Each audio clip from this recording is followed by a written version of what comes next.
you call it? Flow. D-O.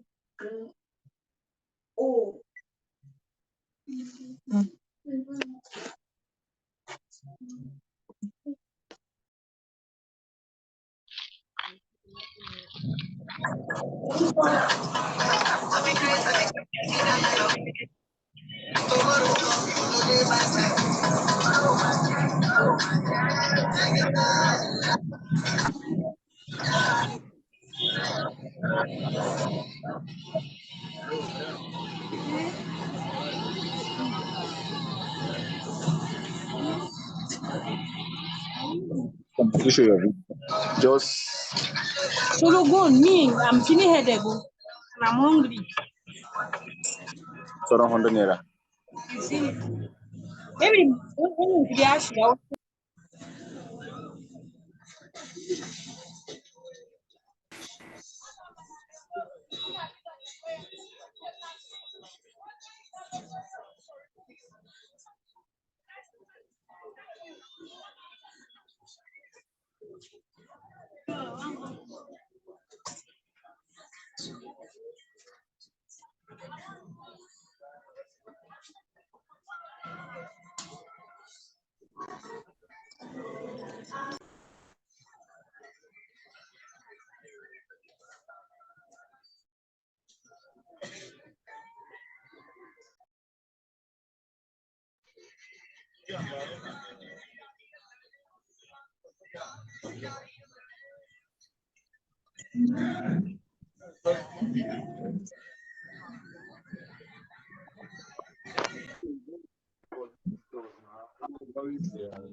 Good evening, everyone.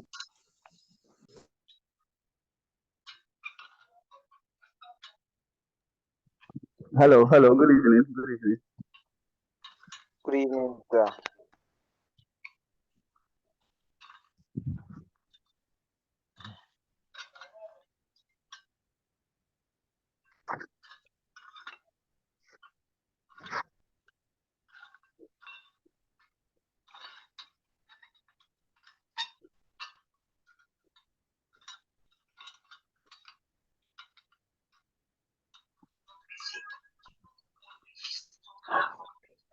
Good evening, house. Yeah, good evening, boss. Good evening. Yeah, good evening.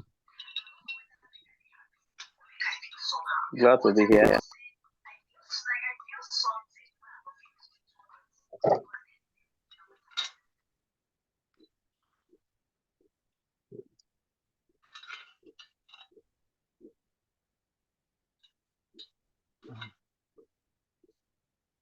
Hello.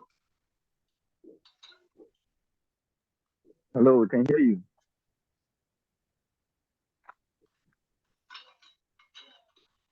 Okay. I believe the host is still is not online. So let's exercise a bit of patience and wait for him. Yes, sir. How are you? I saw enjoyment.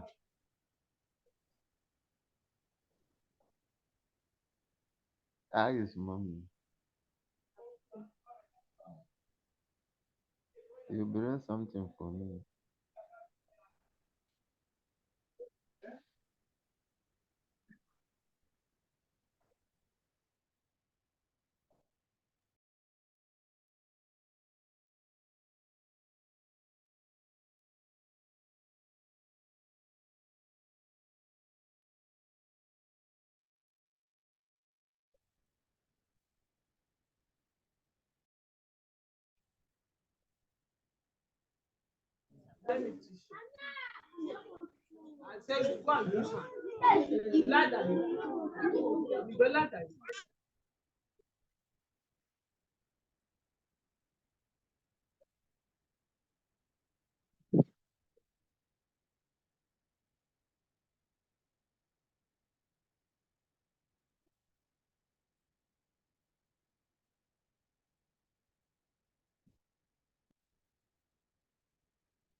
Mas Lord, so change the order.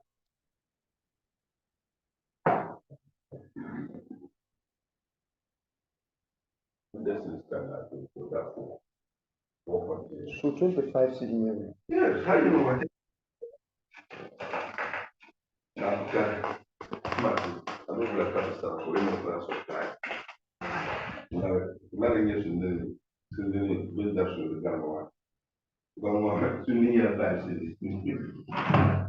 now, why? You can't get anywhere to buy. Mama can become a local for you. You can't get anywhere to buy. I'm going to pack a money should be. Now, how many of my should be there? That's it, son. Thank you. I'm back. No, she doesn't come fast. There's no life. Eles vão acampar só. Então, around this time, you must be young, but most of the thing can be, but when I'm not this.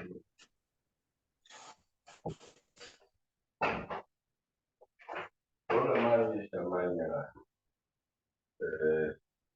they're just not giving up on the fight.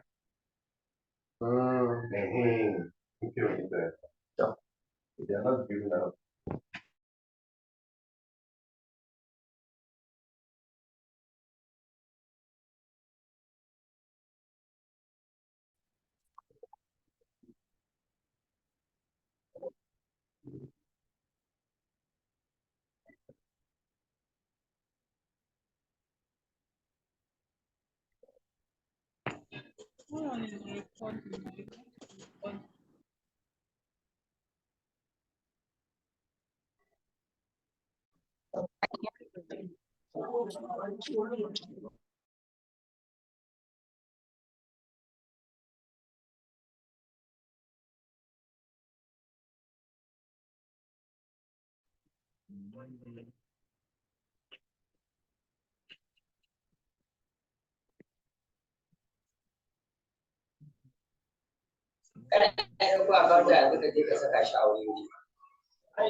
Hello, good evening, everyone. Good evening.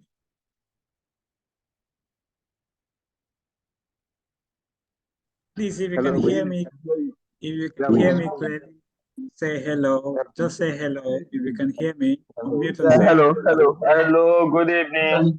Hello, good Yes, evening. hello. yes, I'm good waiting. evening. Oh, we are so sorry. We sincerely apologize for that delay. We were having network glitches, and so sorry about that. We have sorted that, so we are starting right away. We really apologize on that. Please ensure you mute your mic so the meeting will be smooth. Please help us to mute your mic so we can have a smooth discussion. Okay, thank you everyone for joining. I think at this point we have exhausted 20 minutes. We are 20 minutes into the time. So I would like to introduce myself. My name is Willie Akpan. I am the project coordinator for the SDG Connect program. So I would like to, at this point, introduce respectfully the moderators of this webinar so that they can take up their role. I have in my list, I have Ambassador Julius. He is the lead moderator, and Miss Itowo Ekerete is the assistant moderator for this very webinar. So welcome everyone. I hope you're well settled at where you are, and we are ready to do this together. So at this point, I would like to leave the floor for the moderators to take up the role. Thank you very much, everyone. Thank you, moderators. Please, you can take up the floor.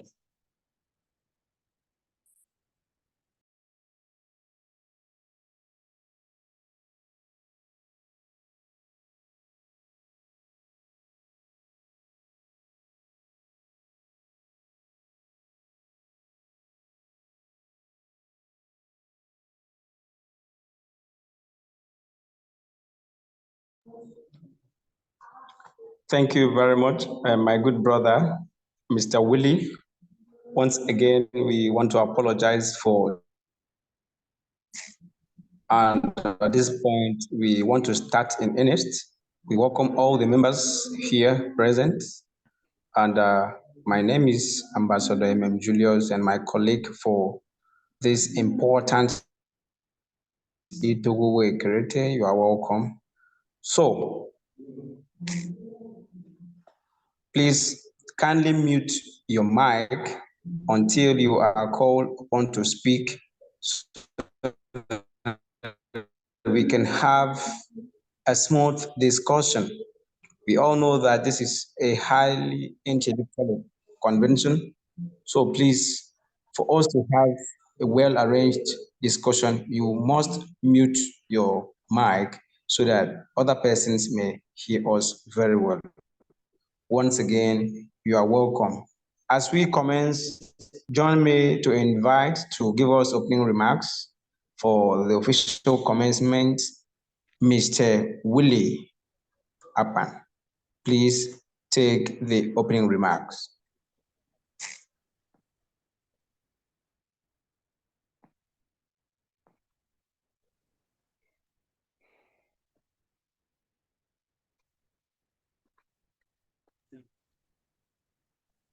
Okay, hello, Mr. thank you. Willie. Yes, thank you very much. Thank you very much. Thank you, Mr. Ambassador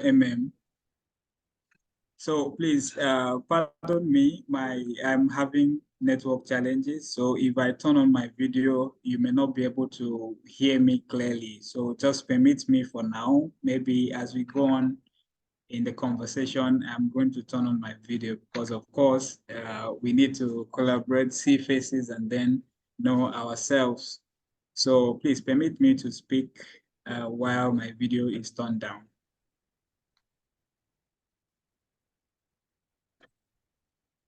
So thank you everyone for joining this all-important session. Please, I hope I'm clear.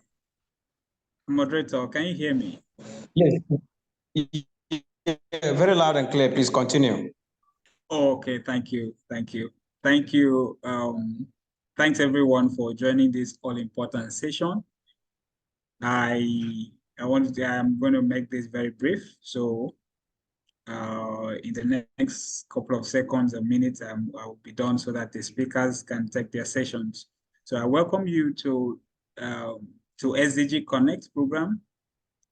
Of course, it is an initiative that is dedicated to advancing the United Nations Sustainable Development Goals across African countries, across communities in African countries. So far, we have had engagement with about 6 countries in Africa: Nigeria, Ghana, Ethiopia, Somalia, we've had Zambia, and I can't really recall. So it is going to be an impact, not just for Nigeria, not just for Ghana, not just for one country, but it's going to be a continental impact. So I welcome you to this program. The program is spanning 5 years. By the grace of God, this is the commencement of this program in 2024, and is going to run in cycles through 2029. And as many of us are aware, the United Nations Sustainable Development Goals are a universal call to action to end poverty, protect the planet, and ensure that all people enjoy peace and prosperity by the year 2030. This program, SDG Connect, falls in line with that global agenda, that global call. We have 2 program pathways in as much as this program is concerned. We have the monthly webinars, which is, of course, what we're observing now. And we have the quarterly SDG Impact Challenge. Our goal in this project is to raise awareness, empower individuals, that is you, and then communities, and implement tangible solutions that support the United Nations Sustainable Development Goals. The monthly webinars will provide a platform for learning and engagement, as we are going to be having today. So you learn, you gain insight into the SDGs, you understand your role in achieving each of the goals, and then you learn how to align your values with these global objectives. The SDG Impact Challenge equally will then transform this knowledge that you will gain into action. It will offer you opportunity to address social, environmental, and economic challenges within your community. So simply, it involves you taking some simple actions. It may be running campaigns. It may be educating people within your community about a particular goal. It may be, you taking one action or the other that support the goals. So that is what the SDG Impact Challenge is all about. Of course, some of us are aware of the things that can be done within our communities. We have, different challenges. So our objectives are clear. First is to raise awareness about the SDGs among individuals, communities, and organizations, and facilitate the implementation of these impactful solutions within our communities. And then lastly, we hope to collaborate with organizations and institutions that share our vision of sustainable development. Of course, that will be in line with goals 17, to partner for the goals. So as a participant in this program, your active involvement is very crucial.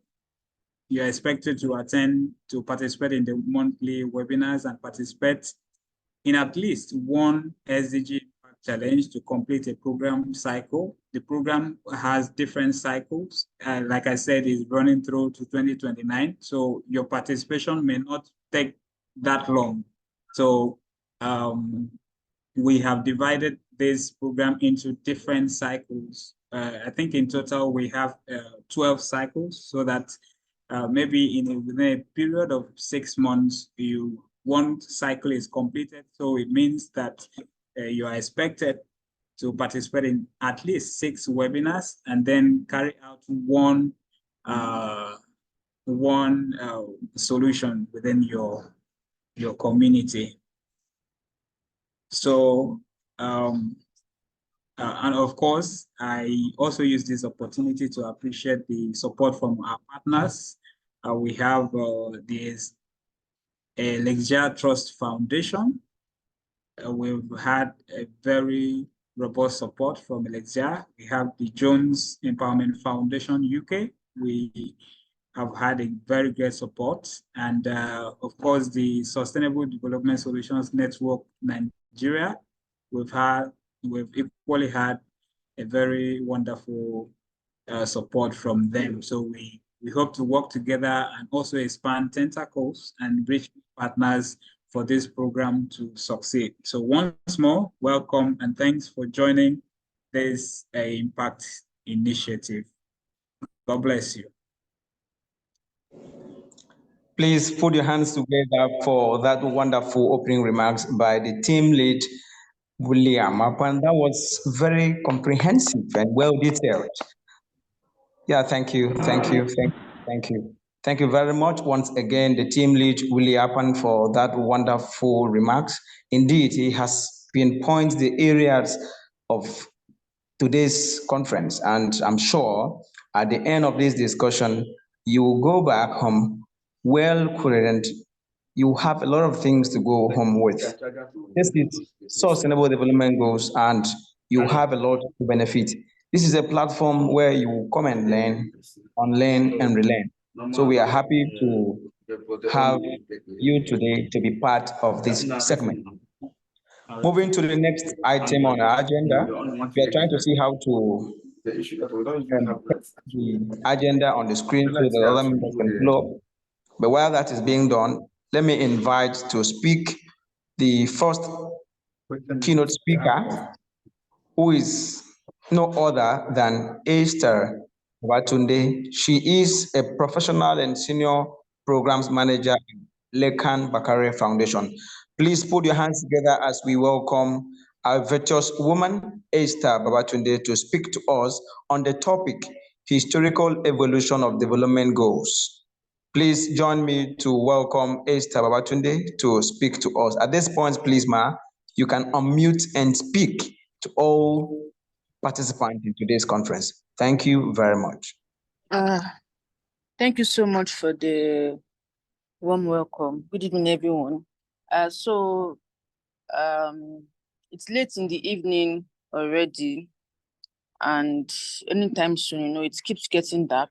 My video might not be on. In fact, I have closed from work already, but I just had to hang around because if I should start heading home, I'm sure I'll be in transit. So as to prevent any form of distractions, I'm just saying this ahead so that at any point in time my video goes off, we'll know it's not intentional. Once again, thank you for this reflection. Thank you for having me today. And also, please, I would like to crave your indulgence. I was having some difficulties with my slides. So I'm just going to go with the document, some technical issues around it, but the time is so close. So I'm currently working on it. So once it's finished, I'm fixing the issues. I wasn't able to move some things around on the PowerPoint. So I would conclude that and send to the organizer so that they can share. I'm sure there will be, what's it called now, maybe a communique, an email that everybody can receive everything that was discussed today. So please give me some minutes. I'll be back shortly.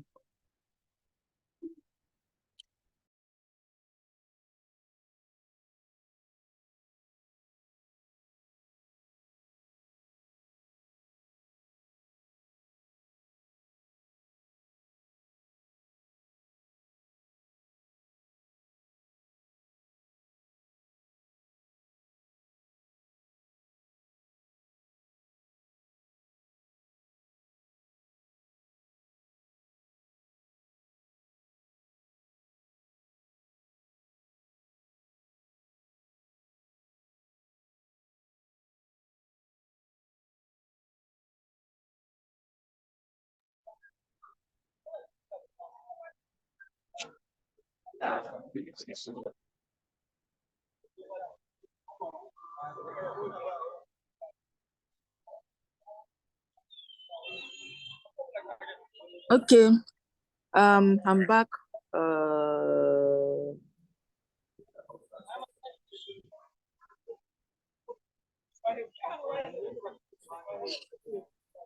Please, if I'm not speaking, please can we mute our mic so that we'll have minimal to no interference.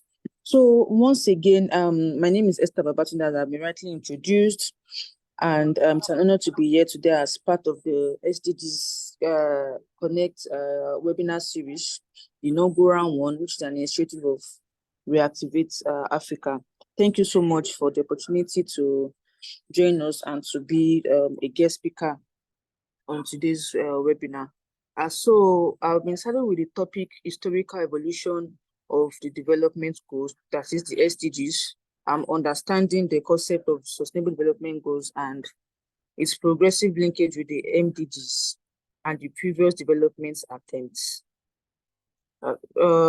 So this topic is really crucial because it provides a basis, like a fundamental understanding of where we came from and how we are here holding this seminar, regarding accelerating the SDG, because that is what almost all youth-led organizations, government agencies, and all are, driving now to make sure that before 2030, we all, to a larger extent, make sure that the goals, if not all of them achieved, but at least we've made tangible progress towards achieving the SDGs. Please confirm if you can hear me. Sorry, some things are really biting me outside there. Am I audible? Yes, my You are very audible. Yeah. Continue, please. Okay, sorry. Some ants are just moving around it. Okay, so I would like to start first of all with the history of the development goals. That's the pre-MDG, before we had the Millennium Development Goals. Well, if you look back to the post-World War II era, when UN, United Nations was formed, they had various initiatives and conferences. I've come to look at the history of the UN, that they hold a lot of conferences, which shows that from inception, there's been a kind of joint force between all the member nations. So they don't do things in isolation. Like, they believe that we need a common voice towards solving the world problem. So that has been in existence even before now. So all of these were, at that time, aimed at promoting economic and social progress. So notably, the first development decade in the 1960s, those times, they set so much ambitious targets for global development. And I'm saying that the pre-MDGF, before the Millennium Development Goals themselves. So now we had the MD 2000, year 2000, when the world leaders came together to adopt the MDGs. And so they were set of the MDGs were a set of 8 goals, and they were addressing the issues as at that time. So which shows that, as the era changes, global problems started changing also. So the issue we had pre-MDGs, during the MDGs, were not what we used to have. So it's even good to know that as the times were changing, the thought leaders too were making conscious efforts towards identifying that, okay, this needs to be done rightly, some things need to be changed, and all of those. So the 8 goals, at that time, we had critical issues such as hunger, poverty. So we still have poverty though. Hunger, poverty, diseases, those times, to maternal and child health. During my master's of public health, we spoke a lot about those days when we used to have a lot of deaths of newborns and their mothers. Maybe a woman just giving birth due to lack of vaccination or proper health care. They used to lose a lot of babies and and mothers. Then environmental degradation and discrimination against women. So those were really the things that the MDGs targeted. So they said during those times, the meeting, they intended to eradicate poverty. That was the first goal. Then I think that's also the first goal of the MDGs, like no SDGs rather, no zero poverty. And so they had a couple of targets, which were to provide full and productive employment for all, so that the low part of the what's it called now, population suffers on hunger, and even education to ensure that boys and girls have a full course on primary school, and at least you're able to finish your primary school conveniently and much easily. And even equity, equality, empower women, gender disparity, more of the boys are the ones that complete schools compared to the girls. So as at that time, we wanted to reduce every form of non-inclusion, so that by 2050, I mean, to most, there will be balance between both the numbers of boys and schools, and girls rather, that finish primary school. Also to reduce child mortality, as I said, uh, especially those of under 5. For those of us in the healthcare line, you know that the below 5 are vulnerable. Children, newborns, 6, 1, 2, 3, 4, 5, minus elderly ones and all of those. So being vulnerable means that they are more susceptible to diseases, infection, if there are no vaccines. So as at that time, there were some key vaccines that were not available. And also to combat HIV and AIDS, malaria, and all those diseases. And now looking at environmental sustainability for the MDGs then. So to reduce biodiversity loss. In fact, up until now, we are still talking about biodiversity loss. It's been a very long time. While I was in primary school, then we see butterflies, all those fine ones that have white bodies that you can just clip them with your hand. I know, and you see like, oh, I'm seeing a butterfly. It's really been a long time that I saw butterflies on the flowers doing pollination. So imagine then, as at 2000, if they are saying that there is biodiversity loss, how much more now in 2024? Saying there is biodiversity loss. So there's so much to be done actually. And also the access of basic sanitation and clean drinking water. So those are part of the targets that the MDGs was geared towards solving as at that time. So even it was somehow geared to global partnership for development, based on the fact that we have some least developed countries. We have underdeveloped, developing, and in fact now I hear that we have grossly underdeveloped countries. So as at then, before during the MDGs in 2000, so they intended that the least developed countries, their needs should be addressed, they should be more prioritized. The big companies that are more developed should assist those who had shortfalls and all of those, and also to cooperate with the private sector so that everyone can benefit from new technologies. So with the MDGs now, just 8 of them, there were some shortfalls, some things that were not really addressed with the MDGs. So despite the successes, because I read that we had a couple of, at least for that maternal and child health thing, it was reduced drastically. Even in Nigeria, it was one of the number one MDGs that we are attained according to statistics, especially for those then where there was more ignorance. And apologies to our brothers and sisters from there, but this is statistics that are saying due to maybe more illiteracy and all of those, so and not be open-minded to new innovations.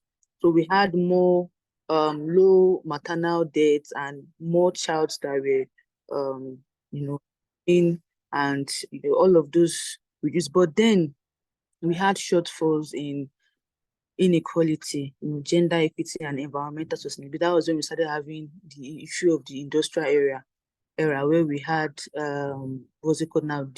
Those guys in the oil and gas that have all of these towers in the sky, polluting the environment. We had a lot of industrialization. We had a lot of urban sprawl who were migrating from the local places to the city for good life. So the more we had migration, the more pressure we were putting on the natural resources as at that time. So all of these were not so addressed by the MDGs because, like I said, at the times that new innovations too definitely has to come up. So then we now have to transition from MDGs to the SDGs. So there was a need for a new framework. Although the MDGs achieved significant progress, the limitations that came from the MDGs, highlighted that comprehensive and inclusive approach. Where is this turn is coming from? Is it from my end? Trying to see Please, I hope I'm still audible and I don't have any interference from here. No, you are okay. Okay, Yes, you can because continue. my hair full of noises. Okay. So the limitations highlighted the need for a more comprehensive and inclusive approach. And then from emerging global challenges, climate change, growing inequality, when you look at the boards, those times you see more of the men, the office became more men dominated, unlike the women. And the women were always, when it comes to decision making, those times you don't see more, a lot of women who are involved. Is it that they are maybe when it comes to implementation now and doing the work on the field, but when it comes to sitting there and making policies that favors everybody gender-wise or otherwise, we do not find so much women there. So all of these things called for a need for sustainable growth, a sustainable economic growth at that, and new framework. So while the MDGs were being reviewed by the world leaders, so there had to be formulation of the SDGs. In fact, the people who even thought of creating one to the other, they really deserve a lot of accolades, because seeing that there was a shortfall with one goal and being progressive. So if you are to be in some cases, they might say, oh, MDGs has gone, it did not work, bye-bye to that, and it's going to be, let's just go to something else. But SDGs came as a result, as a result of the MDGs, because of the shortfalls in the MDGs. That was why we now progress to the SDGs. So we have to understand, which is why I like that we have this lecture before, and my own slide came first, so that we can build on as we progress with this seminar.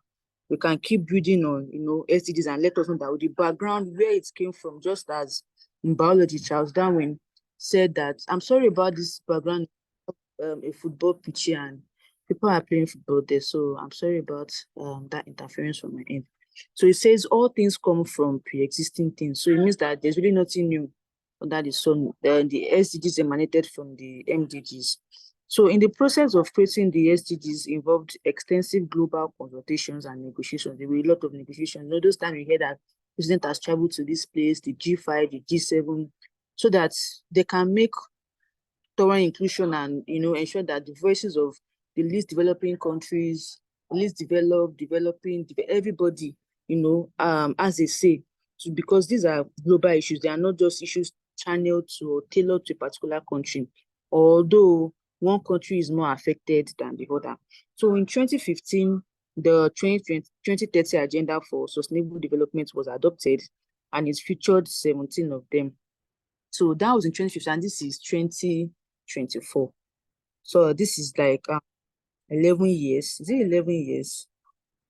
Outside 11 years outside of when the agenda was created. So it means we have like 6 years or so. Can you do that calculation for me? 2030, this is 2024. We have 6 more years to go. Yeah, so 14 years into the 2014, now we have just 6 years to attain the sustainable development goals. But whatever anyone might say, we are making progress. That is why we have room, all youth-led organizations to progress and continue to accelerating the SDGs. So the 17 goals were tailored to address broader range of issues in a more integrated manner. All of them were tied. So we have more targets for the MDGs, SDGs, unlike that of the S. We have about 169 targets for the SDGs. So for us to now understand the SDGs, I've transitioned from the MDGs now, the pre-MDGs, the MDGs are now why we are, because of the goals that we had with the MDGs. Although there were some and child health reduced, but we had shortfall in inequality and environmental sustainability because they kept changing. We had more migration, and so a lot of stress, and at some points, we now have people trying planetary crisis, waste management, loss of biodiversity, pollution, climate change. So the 17 were, they are more encompassing, and they entails more global challenges. They are not just limited poverty to hunger to climate change to inequality. So, and the goals are interlinked. These SDGs are interlinked. All of you are in the space. We know that talent, because as we are making progress in one area, we are making progress, in the other. So we are not achieving the goals in isolation. So that's a good part of the SDGs. So we have 17. Oh my days, my phone battery is getting low. Please hold on, let me try logging with my system. So please, so far, I hope we are getting value for our time, and it's been an insightful couple of minutes so far. So I was saying that we have the 17 goals that are interlinked, meaning one progress in one area can positively affect you.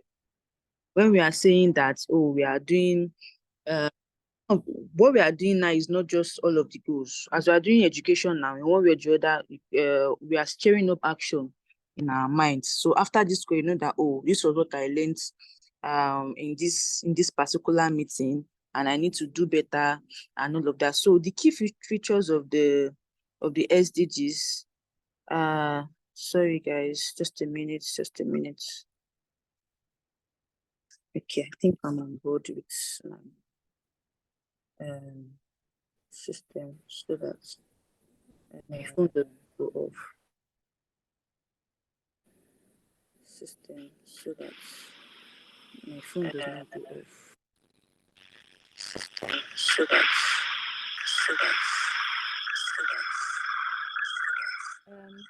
where's the interference coming from?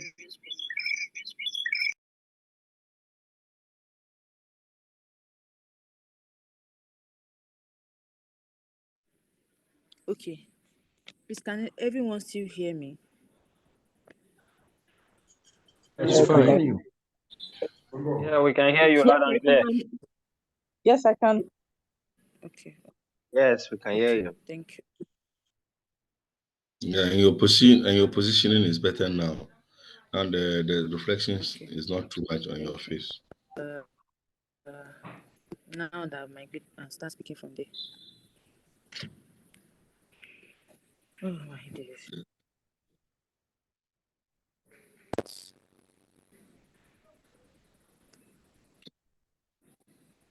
What did you say?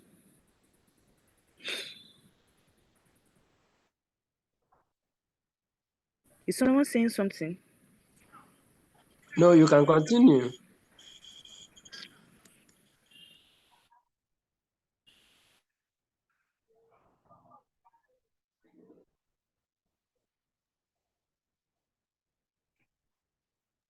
Okay, so I'm back. Okay, so I was saying that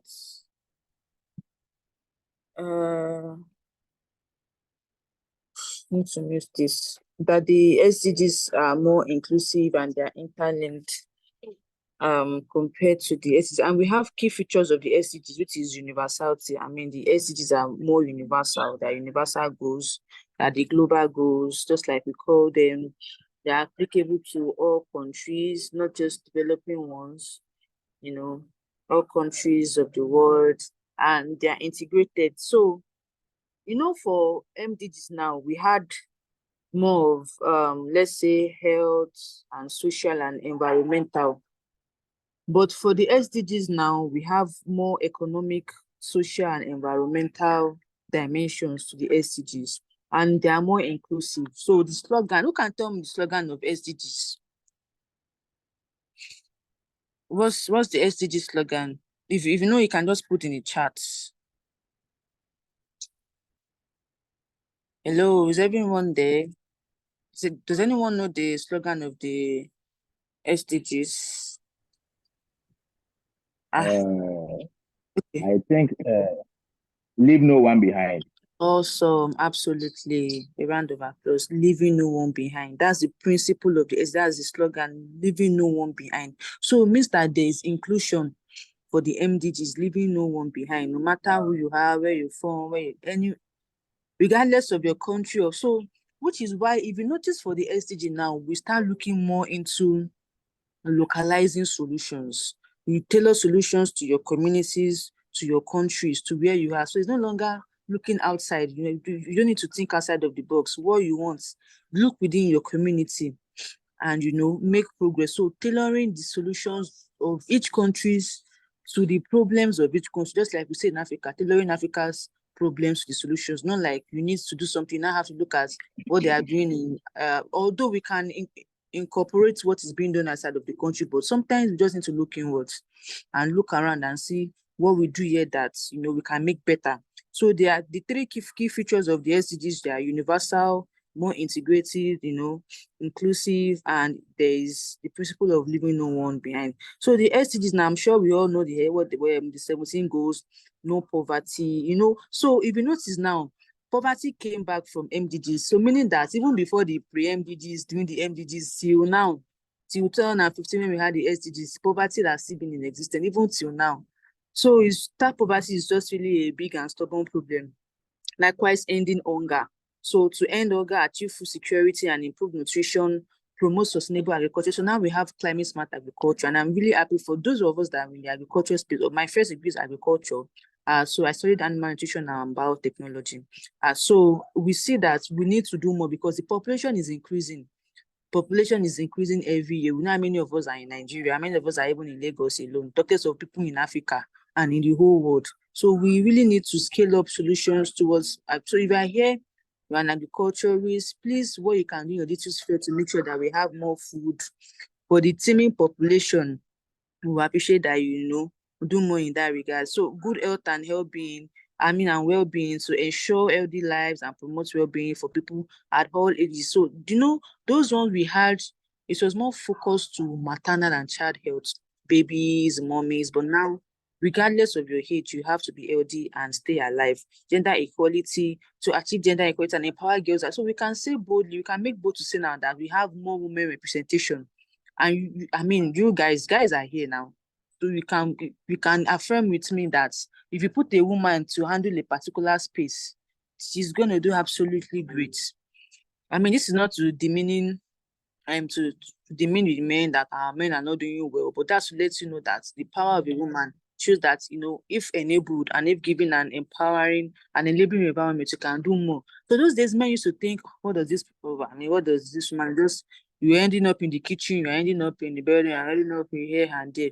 But now we see women bringing out their intellects, to do stuff. Look at most of all of the foundations that we know, the CEOs, you see women leading them, and they are really doing great. So to some extent, we can make bold to say that in the aspect of gender equality, women are, we have more women representation. Even looking at COP and COI, last year we had the youth, the person who led the youth as COI is even a female. She was, and we see how COI went last year in Dubai and COP. So more policies, more women empowerments have been going on. And women are like, they experience most of these things firsthand. Let me not even go into the climate action, but okay. So clean water, sanitation, goal 8, decent work and economic growth. Goal 9, industry, innovation and infrastructure. All of these were not in the SDGs at all. Reduce inequality, sustainable cities and communities, green housing, inhabitable human settlements, responsible consumption and production. This place now we can tie it to circular economy. We cook what you can eat. When you are going out of your house, turn off your bulbs that are not in use. When there's natural light, you don't need to use your bulb. All of these little things, they really matter and they count a lot. And then climate action, which is what's one of my own favorites, my favorite part of, because when we take urgent to combat climate change and its impacts, we're actually doing a lot in this space, because look at flooding. Rain, just a little rain now, a lot of us that stays in this part of Nigeria that we are in now, you have to use rain boots to leave your house and go to wherever you want to go because of the water level. Flooding. So even some places are experiencing more droughts, some are experiencing more flooding, some are experiencing more. So a lot of things are actually changing due to the change in the climate and all of that. So life below water, goal 40 to conserve and sustainably use the ocean, the resources, protect the marine resources from poaching. Those people that they see anything that crawls goes into their ports. That's a very, very, very, very bad one. So, and which is also my space to go for one of my favorite also. Then life on land also. I'm sure I'm almost running out of time. I still have a lot of, oh God, I'm just so chilled with this thing. Okay, I'll speed up more now. Life on land, to protect the life on land, to restore, to promote sustainable use of terrestrial resources, and to sustainable manage the forest.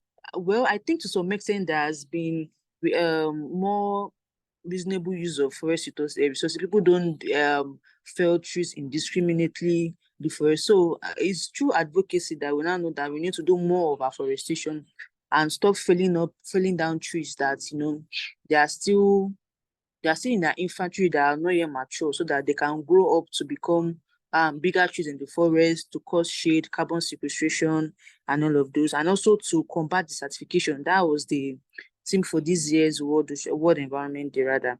And peace, justice, and strong institution. We need to promote peace and an inclusive society at that, because if there's no peace, I don't even think now they said that Mars is habitable. So if all of us want to go to Mars or Jupiter, are we going to take all of our structures and fly to Mars? Are we going to take our cars and take the good life, the institutions, the banks, our churches and mosques? Are we going to uproot them and fly to Mars? So there's no Earth, there's no planet other than Earth. Although they might be habitable, but then it has cost a lot to put heads into place. So how many of us are going to transport ourselves to Mars and go and start living there and start building houses and start imagine going to Mars now? We have to find a plane to take bricklayers, carpenters. So it's just a whole lot. So I would ask just to employ a lot of us, to really, really do what we can do in our own little way to preserve the earth. And so talking about peace, justice, and strong institution, there has to be justice. Countries need to be held accountable. I even like how nowadays young people are holding the government accountable for doing things now. You do anything that is wrong, I mean, in a good way, and not shaming the government, or now that social media, you have the opportunity to just say as you wish, and all, which is not so good. I do not support that. There has to be concerted effort. You have to be intentional towards how you speak to the government and all of that, regardless of what. So our approach has to be good. And I know there are a lot of youth that are really, really using their voices well and not just bashing and all of that. So the government needs to be held accountable, and there should be inclusive institutions at all levels. And look at that time we had issues with the Gazal, Russia. Even with that, I do not have anybody who lives in Russia, who lives in Gaza, who lives in what's that other country again? Russia and oh my gosh. Ukraine, yeah, Russia and Ukraine. Yeah. See, I don't have family there, but you could see all of those videos that are flying around that, oh my God, look at what people are doing. So, humanity first before any other thing. So, I mean, we don't need war. We don't need, even the one in Palestine and Israel, a lot of things that are going on. And I know that, we have a lot of institutions like the UN and all other bodies that are fighting for peace. And, it just shows that if there's any little issue between countries, it can escalate into something bad. It's really getting dark now. Then the last thing, we have partnership for the goals. For this program to hold, we have a couple of partners. In fact, all of us on this call, we are all stakeholders. We are all partners to making this happen, because if we do not take care of the health, if we do not do the right thing, at the end of the day, it is going to be, we are all going to be shareholders. So it's either we are both stakeholders, all stakeholders, and do the needful, so that we will not share out of all of the negativity and all of those that will happen. So let me quickly jump to, I'm really rounding up now, progressive linkage with previous development efforts.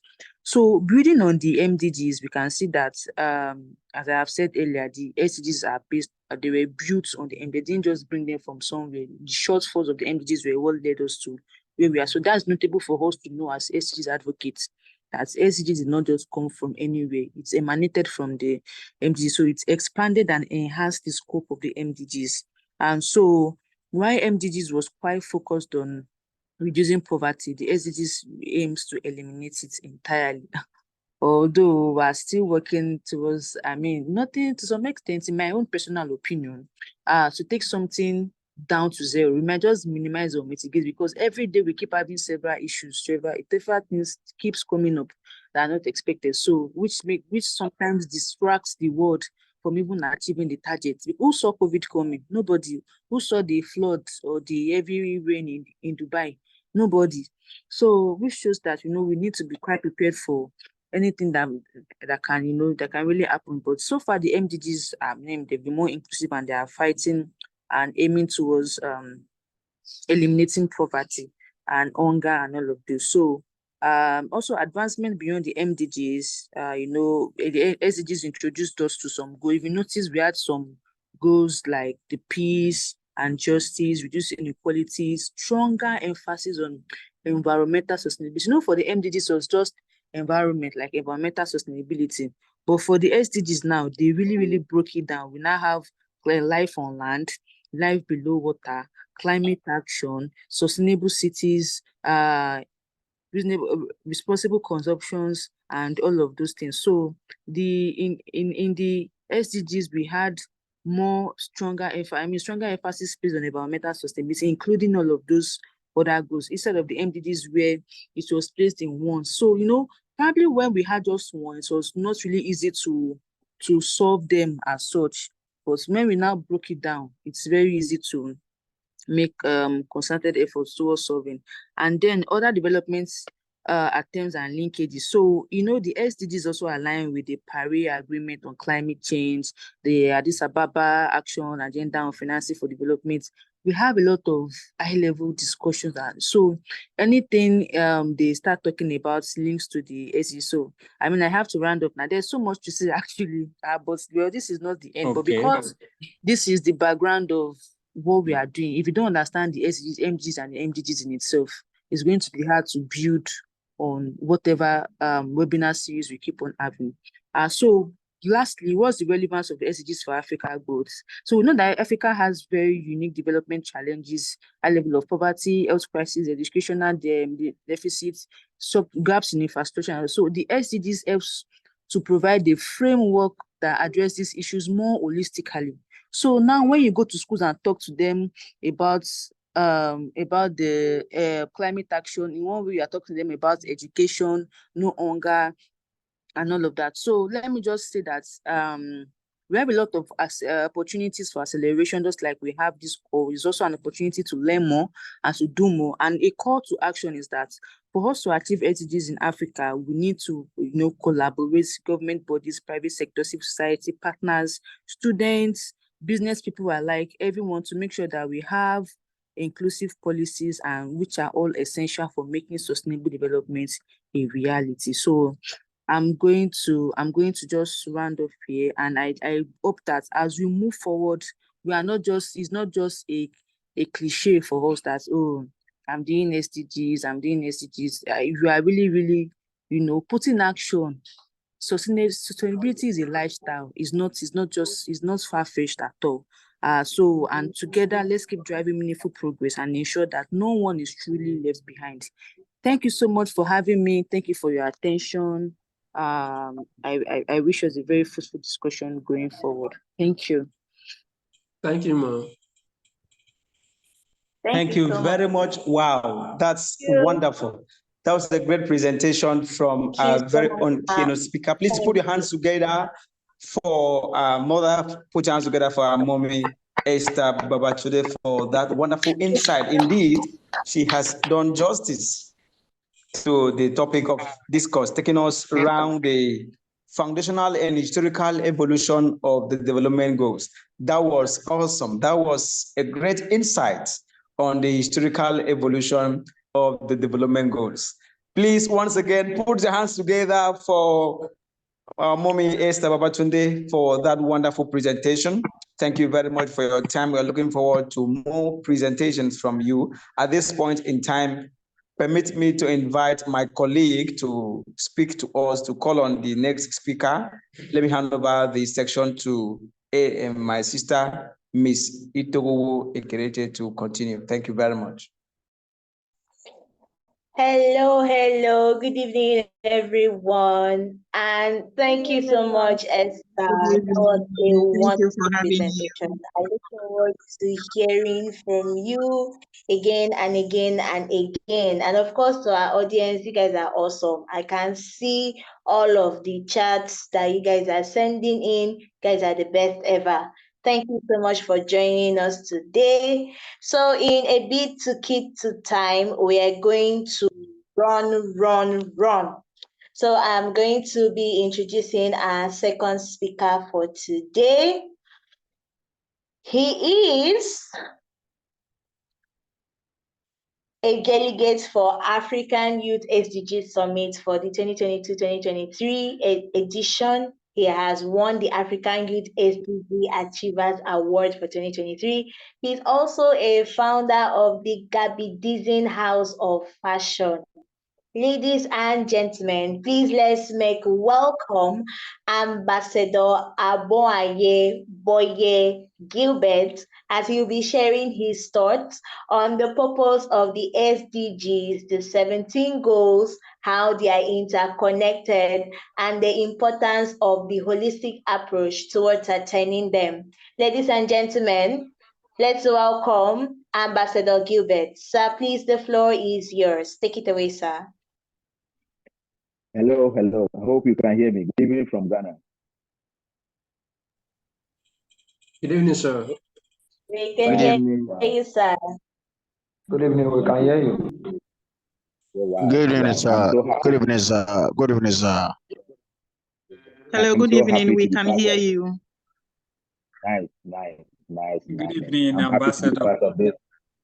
Good evening, Willie.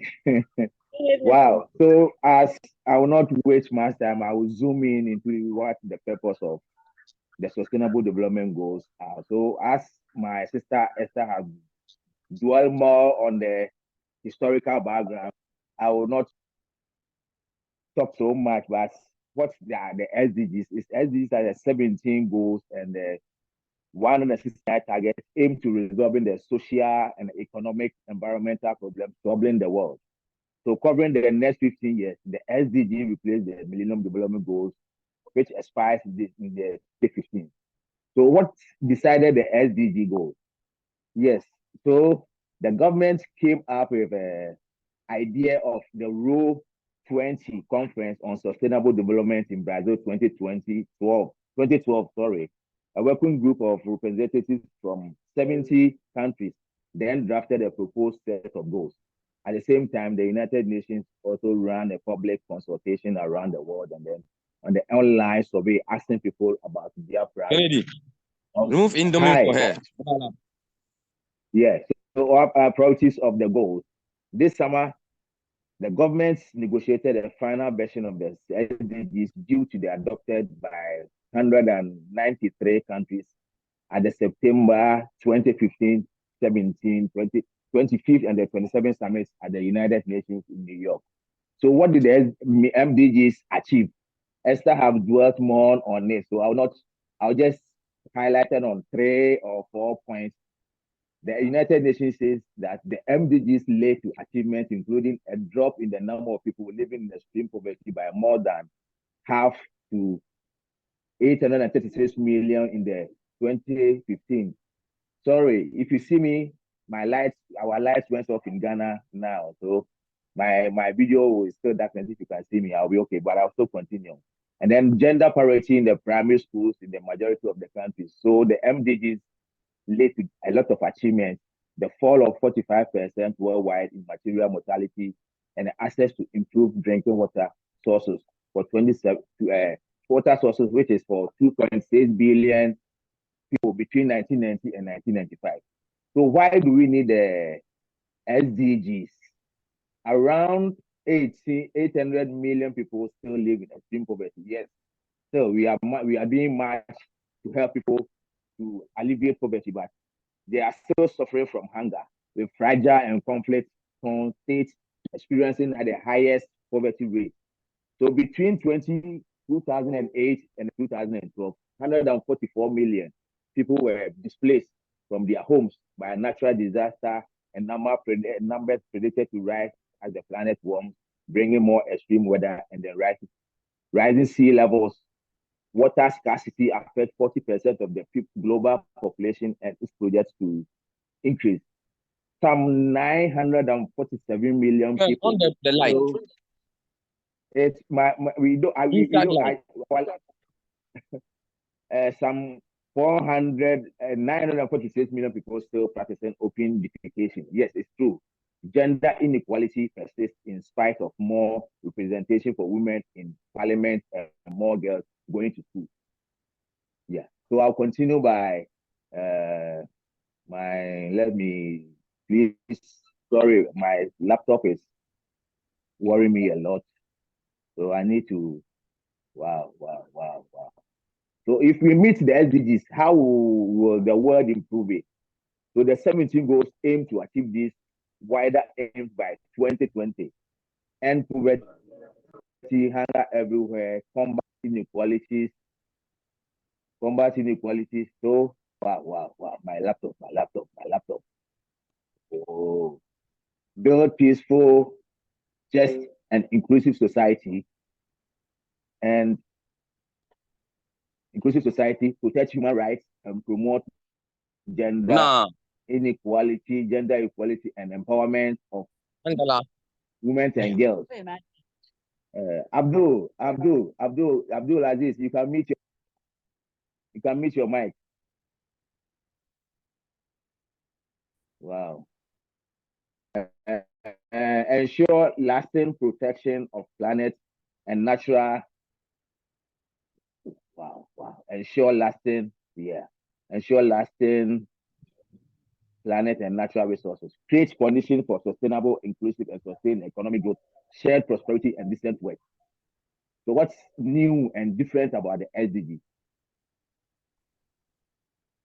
The United Nations says that the SDG goes much further than the previous goals because they address the root causes of poverty and pledge to have or to leave no one behind, as Ambassador Esther asked and then I answered by leaving no one. That is the main aim of the SDGs. As you go into fashion, we have something in fashion. That is what we said. The golden rule is sow as fresh as you sow. So for much ado, I will not say much. I will go straight to, because the Esther has dwelt more on the SDGs, I will prioritize the goal 12, where is responsible consumption. Why do we need to responsibly consume or produce? Yes. So the purpose of SDG 12. Oh, my laptop. Sorry, my people. I'm facing challenges with my laptop.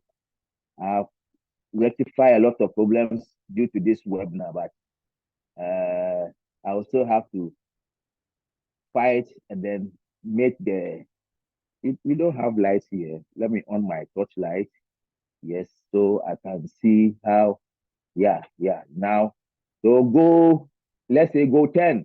The purpose of goal 10 reduces inequality. Reducing inequality requires transformation, change, greater efforts needed to eradicate extreme poverty, hunger, and invest more in health, education, social protection, and decent jobs, especially for young people, migrants and refugees, and other vulnerable communities. So within countries, Ghana, Nigeria, Zambia, or other countries, it is important to empower and promote inclusive social and economic growth. We can ensure equal opportunities and reduce inequalities of income if we eliminate discriminatory laws, policies, and practice. This one goes to the government and private organizations. Among countries, we need to ensure that developing countries are better represented in decision making and global issues so that solutions can be more effective, credible, and accountability. What should the government do? Governments and other stakeholders, private organizations, individuals also can promote safe, regular, and responsible migration, including through planned and well-managed policies. For example, in Ghana here, we have this musician called Kofi Kenyatta as an ambassador of International Organization Migration. He uses music to educate the youth, the adults on how to migrate from one country to another country, not by using the other way, the other means by using the real means, doing your documentation well before you move to one other country. Yeah. So who have left their homes seeking better life due to war, discrimination, poverty, lack of opportunity, and other driven migration. And then go, as I don't want to take much time, we have another presentation and it is getting dark in everywhere. As for me, the sustainable development goals, the one that I like best is responsible consumption and production, which is the goal 12, where, for instance, my organization uses waste to educate the general public and the youth and learners, because we're the 21st century still, we don't call students no more, we call them learners. So the purpose of Goal 12, responsible consumption, is there are two main ways to help: reducing your waste and being thoughtful about what you buy, choosing a sustainable option whenever possible, ensure you don't throw away food, and reduce your consumption of plastic, one of the main pollutants of the ocean. Carrying a reusable bag everywhere you go. Use plastic straws and recycling plastic bottles are good ways to do your part every day. And making informed purchases also helps by buying sustainable and local sources. We can make difference as well as exercising pressure on business to adopt sustainable practice. Then Goal 13, 2 points under Goal 13. The purpose of Goal 13 is businesses and investors need to ensure emissions are lowered, not just because it is right thing to do, but because it makes economic and business sense as well. To address this climate change, we have to satisfy or vastly raise our ambition at all levels. Yeah. So my submission is based on the responsible consumption, where I personally, I don't have light here. I will have shown you a lot of products that I have been using the waste sachet bag. As in Ghana here, we call it waste sachet. The sachet bag, some small drip waters bag. If you don't, I don't know how about Nigeria, if you have that, but in Zambia, they call it drip waters. Drip water is no, it's like the normal drip water we use at the clinic for people to get help when they need water. So why, you see, the responsible consumption is not always basically about awareness, talking about awareness, but we need to practically a practical oriented SDG more, so that when people see that they can, at least we can have something. And this sustainable development goal helps people to achieve economic growth. It gives work. It also enhances people's lifestyle in their communities, their countries, and in their schools. So if we all could be able to do our best and then fight this, I think the whole world will be a better place to live. And for this, I will not go further. I will have to end my submission because we don't have lights here where I am in Ghana. The light just went off. So my slides are not well made. So by a week or 2 days, I will send this slide to the organizers for them to send it to people who will be needing them. And I thank you for this opportunity. It's all about a learning process. Yes. So as the United Nations says, leave no one behind. Let us all join hands to, as SDG Connect is doing for African, global, and then a lot of people. Thank you very much. Thank you so much, sir. Thank you so much, sir, for making your session brief and impactful. We are expecting the presentation notes. Thank you so much, sir. Thank you, sir. Thank you. I'm also honored to be part of the SDG Connect. Really, we will talk behind back, and then we will what we have to do to make your project well I was popular. thinking the light in Ghana is better than that of Nigeria. Thank you. What's happening? I think the light in Ghana is better than that of Nigeria. Yes. Yes, for that one, but we've been experiencing some ups and downs. So what else can I say as a citizen of Ghana? This is Ghana Jollof Nigeria issue and Ghana light and Nigeria light. Ghana and Nigeria are brothers, so sometimes we do this for fun. Don't go Yes, there. no banter. It is well. All It right, is all well. right, all right. Thank you. Yeah, later. Thank you. Thank you, sir. Yeah.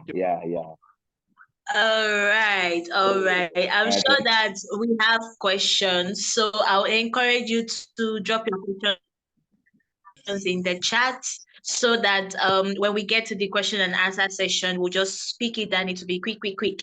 So without further ado, I'll be bringing on our third speaker for today. I know we are behind schedule and we are so sorry about that. So our third speaker has spearheaded several impactful initiatives that have spanned across several SDGs. He has done the SDG literacy drive, livelihood empowerment against poverty initiative. He has contributed to infrastructural development that are focused on primary education redevelopment and the reduction of infant and maternity mortality rate. He is currently working as a senior special assistant to the governor of Edo State. Please, ladies and gentlemen, let's make welcome Mr. Samuel Ojomo as he'll be sharing his thoughts on the relevance of SDGs in catalyzing Africa's growth. Sir Ojomo, the floor is yours. Thank you so much for joining us. We are glad to have you. Thank you. Thank you very much for that introduction. Kindly mute me. Okay, I said thank you very much for that wonderful introduction, Toho. I really appreciate that. Let me commend the speakers that have just spoken before me and align my thoughts with their submissions. You know, I'm excited to be part of this. You know, it's a wonderful initiative, you know, that addresses issues that are really, really important to the world and to Africa. You know, let me thank the organizers for putting this together. It's not really easy to put things like this together. You know, I believe that with continued efforts that you guys will put in, you know, the SDG Connect initiatives can achieve its objectives. You know, I'll be speaking on the relevance of the SDGs to Africa and its potential for attainment. I would highlight the challenges, the opportunities for achieving the SDGs, and then look at the potential advantages that it serves Africa. I would not want to go back into the basics of SDGs that the other speakers have highlighted as the goals and the history of the SDGs you have touched, you know, but I'll just go straight to the main point. For Africa to achieve the SDGs are not only vital, but they provide a roadmap for transforming our continent. You know, so we should ask ourselves, what then are the challenges that Africa faces in achieving the SDGs? You know, achieving the SDGs in Africa presents significant, it prevents specific challenges, you know, that are influenced by the continent's unique socioeconomic, political, and environmental context. You know, one of the challenges that we'll face in Africa is the poverty and inequality. You know, the high level of poverty experienced in Africa hinders efforts to eradicate poverty. You know, when you have really high level of poverty, you know, extreme poverty in Africa, it's really difficult to eradicate poverty that the SDG seeks to achieve. You know, some statistics show that you have about 40% of Africa's population living in extreme poverty. You know, so there's also when you talk about rapid urbanization without inadequate planning, you have people moving from the rural areas to the urban areas. There'll be inequalities in living conditions. You know, so that's also gives rise. That when I talk about poverty and inequality, you have the rapid urbanization without adequate planning, giving rise to inequalities in living conditions. You know, poverty and inequality can also limit the government's capacity to be part of, to engage in effective partnerships. You know, there's some countries that are so poor, and then the government would not be able to participate in some of these partnerships that required for advancement of the country or the continent. You know, another challenge that Africa faces is unemployment and underemployment. You know, high level of unemployment, particularly among limits development and increases poverty. You know, we also have insufficient job creation and lack of skills training contributes to persistent unemployment. When there's insufficient job creation in the continent, and then you have lack of skill training, you know, it's going to contribute significantly to unemployment. One other challenge that we have is insufficient infrastructure. You know, Africa has very poor infrastructure in transport, energy, water and sanitation, you know, and then it restricts economic activity and the quality of life. Then when you also have Africa is also investing has limited investments in and maintenance of this infrastructure. So it worsens the poverty issues. One other challenge that we have in Africa is the health and well-being. You know, the continent is fighting really hard with high rates of infectious diseases, maternal and infant mortality, and inadequate healthcare infrastructure. You know, strengthening the health system and ensuring access to quality healthcare remains a significant hurdle that we face. You know, access to healthcare in the continent is very, very low. You know, it's a problem that the continent is facing, and access to health, even quality, or even having quality healthcare. Another challenge is education. You know, you would agree with me that quality education is very vital to development. You know, yet we have so many children in Africa that lack this quality education or basic education. You know, the challenges include insufficient funding in the education sector, you know, lack of trained teachers. You also have inadequate educational facilities, you know, especially in rural areas. So here you can see you might have some kind of good educational system in urban areas, but rural areas, you don't have so good educational systems or facilities. One other challenge that Africa is facing is in the governance and institutional weakness. We have weak governance and institutional structures. You know, they undermine the efforts to achieve the SDGs. You know, corruption, lack of transparency, and ineffective policies can hinder progress, and you know, doesn't give the public who don't have trust in the system. You know, when they have corruption and lack of transparency in the government. You know, the last issue here, the last challenge would be political instability and conflicts. Africa still faces some form of political instability. You know, I'm sure in some of the African countries there's still some form of instability being faced. You know, even in Nigeria, you still have Boko Haram crisis. You know, so this disrupts development efforts. You know, displaces populations and damages infrastructure. You know, so weak governance and lack of rule of law hinders effective execution of development policies. So those are the challenges that Africa faces in achieving the SDGs. Let's look at the opportunities for achieving the SDGs in Africa. Africa has numerous opportunities to achieve the SDGs. There are numerous opportunities across various sectors that we have in this continent. You know, the first opportunity, one opportunity that we're highlighting is our youthful population. You know, are we aware that Africa has the highest number of youngest population in the world? That's what I got to know in my course of research, that we have the highest number of youngest population in the world. So our youthful population is an asset for the continent. So if we invest in education, skills development, entrepreneurship to really drive economic growth, innovation. So I can imagine. Are you guys still hearing me? You're audible, sir. Yeah, we can hear you. We can hear you loud and clear. Thank you very much. I got a notification on my system. That's what I asked. We can hear you, sir. So another opportunity we have is our natural resources.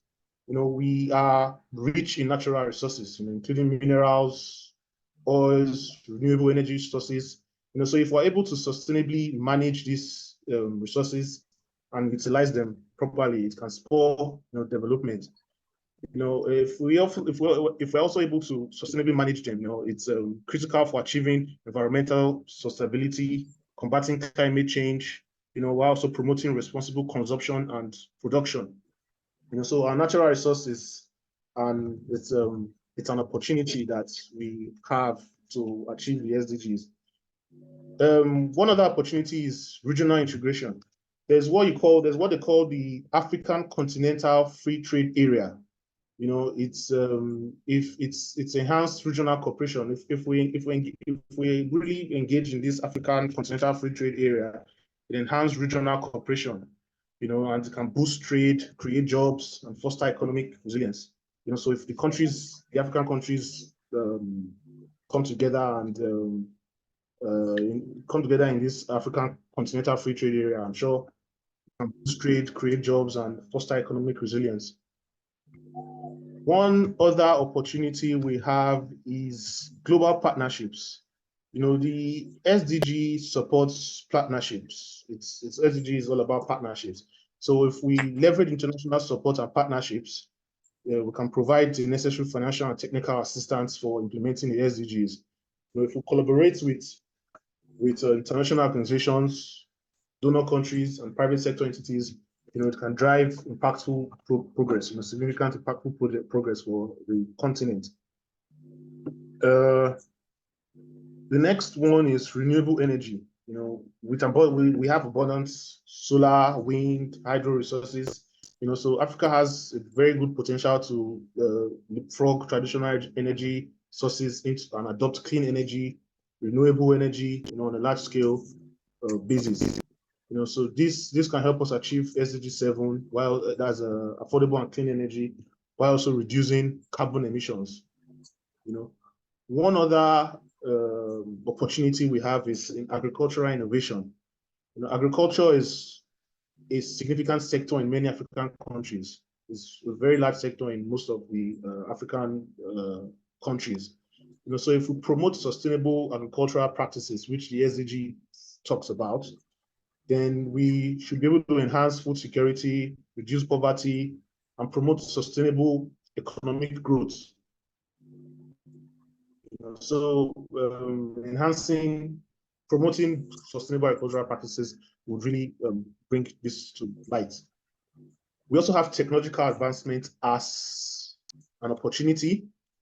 Africa has shown significant improvements in technology, in the technological sector, particularly in mobile banking, e-commerce, healthcare.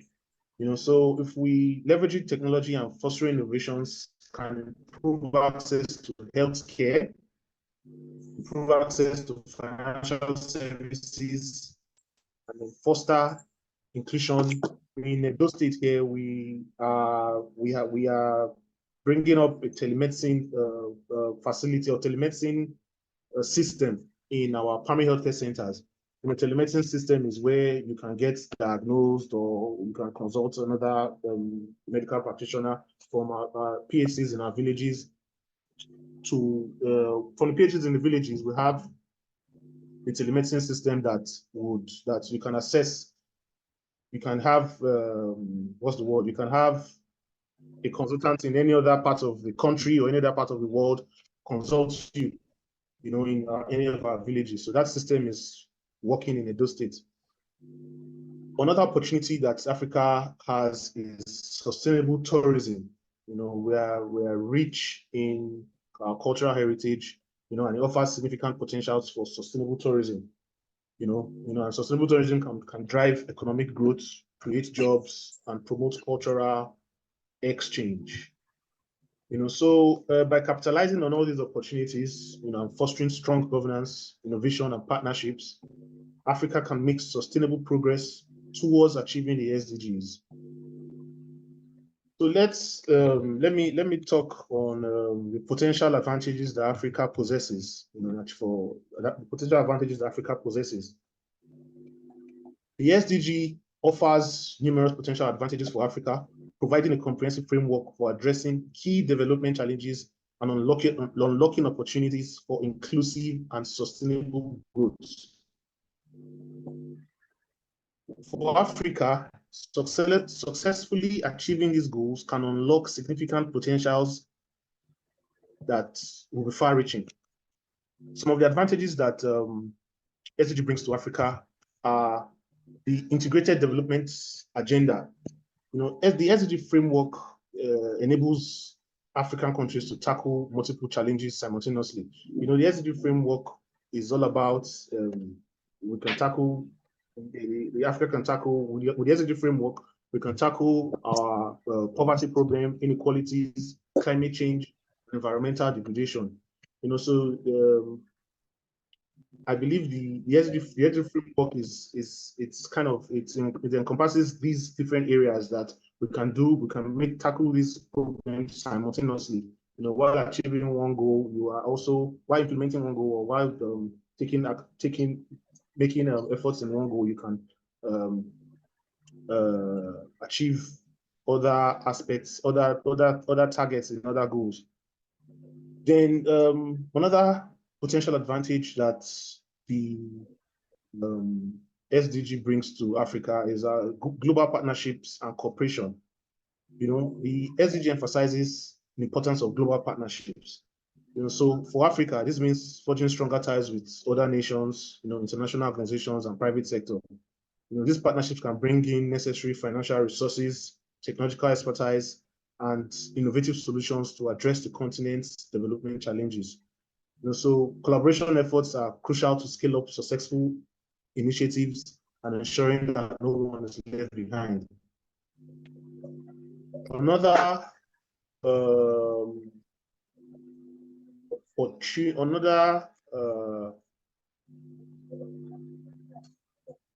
potential advantage that Africa has policy alignment and coordination. The SDG encourages governments to mainstream their development plans, subnational and national governments to mainstream their development plans, into the global agenda. So if every government at state level, federal level, African country level, is able to mainstream each of their developmental agendas into each of their development plans into the development agenda, that's into the SDGs, to promote policy coherence and coordination across the different sectors, which would enhance the effectiveness of the development efforts. One other advantage that Africa has is gender equality and empowerment. Gender equality is not only a fundamental human right, but a necessary foundation for peaceful, prosperous, and a sustainable world. So by empowering women and girls through education, healthcare, and economic opportunities, African countries can unleash the full potential of their population. Because we have females have been about half of our population. So you can imagine empowering them through education, healthcare, and economic opportunities. So we can unleash the very full potential of half of our population. This leads to a more inclusive economic growth, better health outcomes, and more resilient communities. Another advantage that Africa has is data and monitoring. The SDG emphasizes on the importance of data collection, monitoring, and evaluation for tracking progress. So by improving data quality and availability, African countries can better assess their developmental needs, identify gaps, and tailor interventions to address specific challenges. if we have the correct data if we have the correct data spread, we can be able to tailor our interventions to address specific challenges. One other potential advantage that Africa possesses is inclusive development. The SDG prioritizes inclusive and equitable development. The slogan of SDG is leaving no one behind. So if this is particularly relevant for Africa, where vulnerable groups such as women, children, youths, persons with disabilities are marginalized, and there's significant barriers to accessing basic services and opportunities. So by mainstreaming inclusion into developmental policies, African countries can ensure that the benefits of development reach all segments of the societies. Another potential advantage we have is peace and stability. The SDGs recognize the importance of peace, security, and good governance in achieving sustainable development. So addressing conflicts and governance challenges is essential for creating a living environment for development in Africa. So let me conclude by saying that the potential advantages for Africa in achieving the SDGs are vast and transformative. By working towards these goals, African countries can unlock unprecedented economic growth, improve health and education outcomes, promote gender equality, ensure environmental sustainability, and foster peace. The journey towards the SDG is a collective one, requiring commitment and collaborations from all sectors of the society. So let's work together with unwavering determination and collective spirits to realize the vision of the SDG and unlock the vast potential that lies within our great continent. Thank you very much. Thank you so much, sir. Thank you, sir. Thank you. Thank you very Thank much. you, sir. I've heard of all the advantages that the SDGs has for Africa, and I do hope that we embrace it. Thank you so much, sir. Thank you very much, sir. It was great. Thank you, sir. You're welcome. Okay, so we're jumping straight into the Q&A. So I did say that if you have questions, you should please drop it in the chat, but I haven't seen any questions. So I would leave the floor open. Do we have any questions so far? We've heard of the history of the SDGs. Then we've heard from Ambassador Gilbert, and now we've heard of all the advantages. So do we have questions?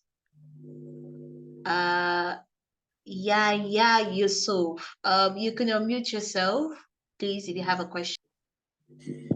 Good evening. Firstly, I really appreciate the organizer for this wonderful session, and also picking the best of presenter. Has been a very right since the inception of the program.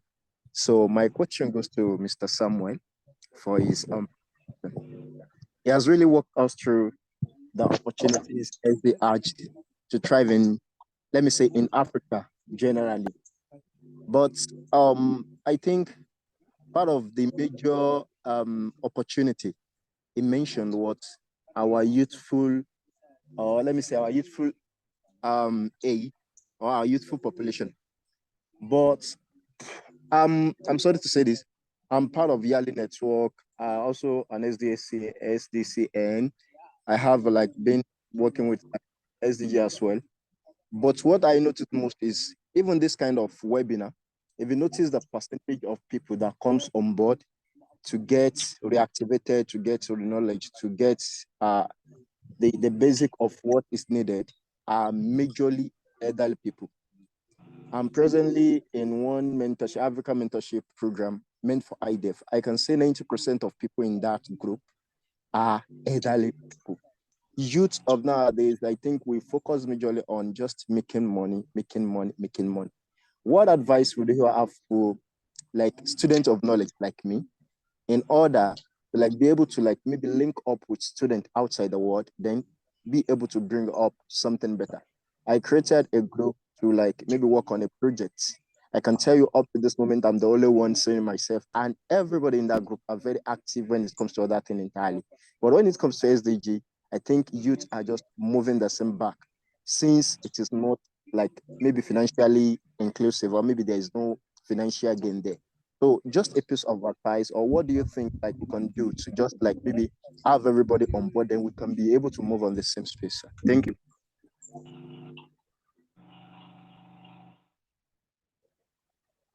Okay. If I should answer your question, there's a program that we did in Edo State here. It's called the Literacy Drive Program.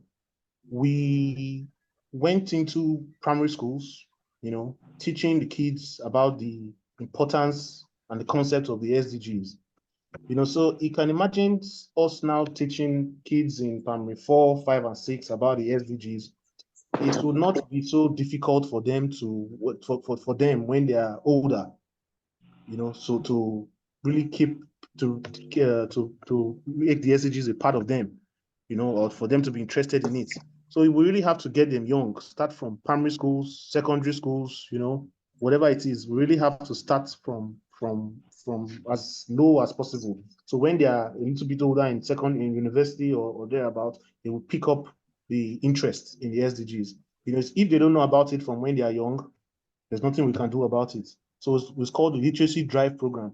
So we need to go into the primary schools, let the kids know what SDGs are, because they are the future. We are the future. So if they don't know, and where do we expect them to hear about the SDGs from if they are not told? So it's just a literacy drive program for younger generations or younger populations. Thank you. Thank you, sir. Thank you, sir. I saw someone else's hands up. David Moses Abiodun. Please, could you unmute yourself and ask your question?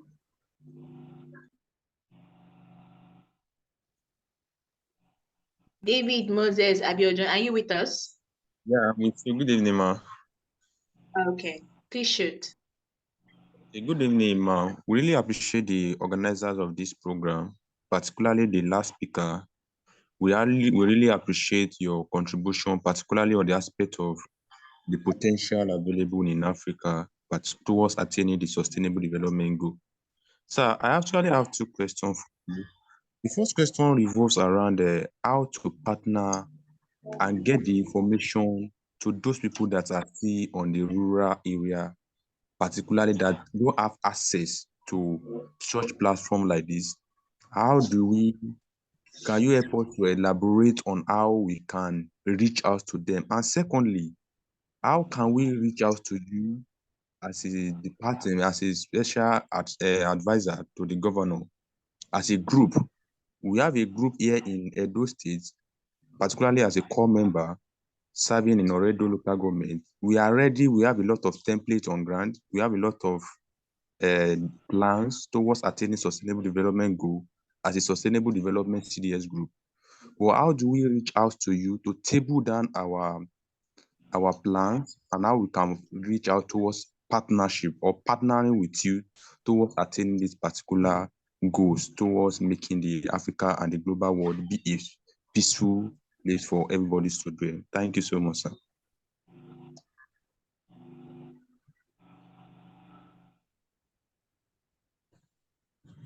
Okay, Richard, if you want to partner with government, you can.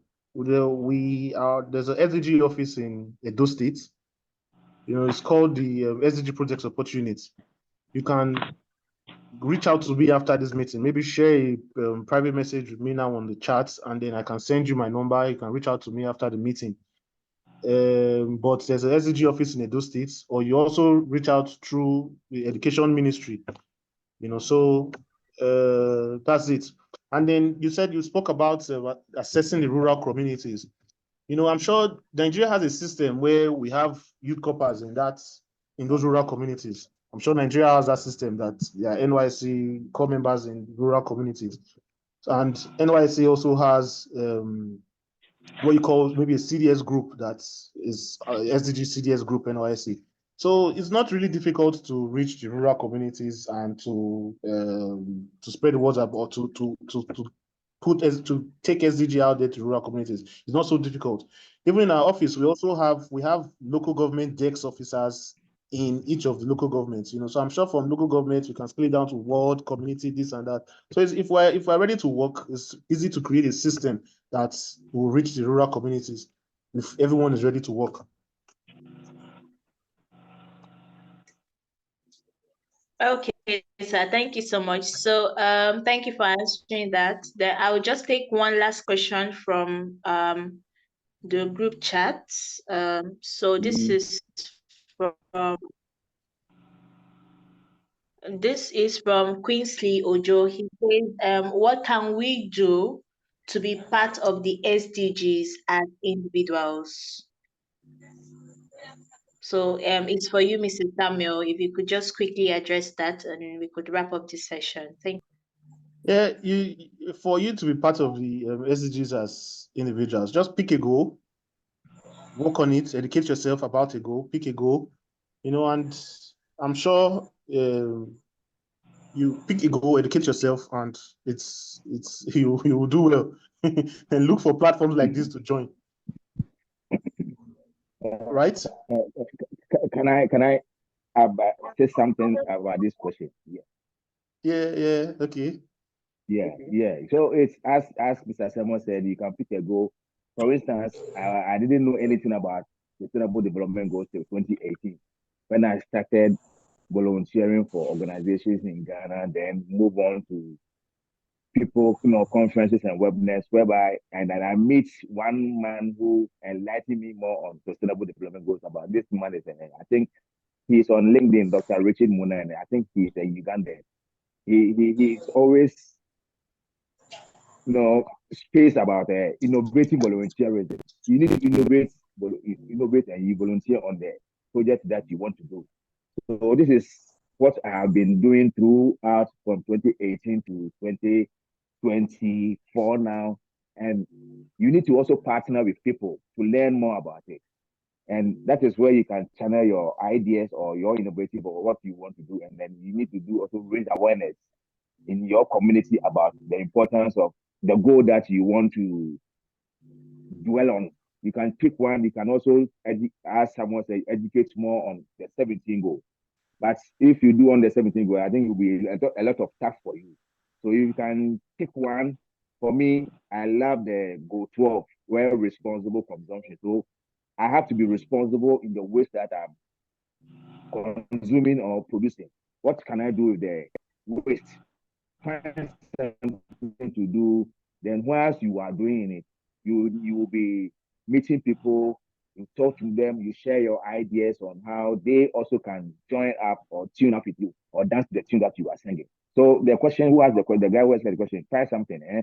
It's good.